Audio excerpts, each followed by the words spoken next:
Hi, it's Nathan with Musturf. We're here at Knox Grammar today and we're putting some wickets to sleep for the winter. So the process is, what we're doing today is we're milling out around this wicket. So this is the field top maker. This is what we use to strip the turf off around the pitch.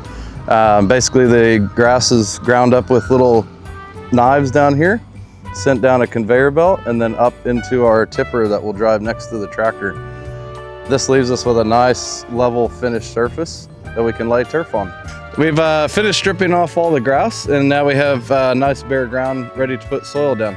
Then cover it with geofabric and then we're going to spread soil over the top of the wicket, approximately 100 mil thick. So we've stripped off all the grass and we've laid down our geofabric on the pitch, and that geofabric will separate the pitch from the soil. And then we're gonna level everything off here with the tractor in a minute. So essentially what this is here is this is our leveling bar that goes behind the tractor. This levels the soil out. It takes it from a pile and makes it nice and flat. That does two things. That cushions the blow for the players when they fall, and then it allows the turf to grow on top of the wicket. The whole point of doing this is so that they can play soccer and they can play football in the winter. And then when we dig this up in the spring, they can play cricket in the summer. So the grass that we're laying here is going to be TifTuf Bermuda. This grass here around it right now is TifTuf. We've laid this in the spring. The school's actually really happy with it. It's doing very well. It's outperforming the Santa Ana that's here around the rest of the field.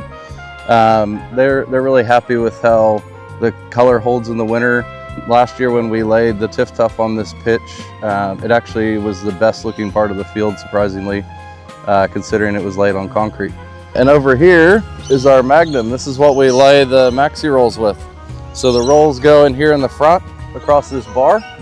The operator stands here and steers the machine. Each roll is 20 meters, so it goes down pretty quickly. And at Musturf, that's how we cover a wicket.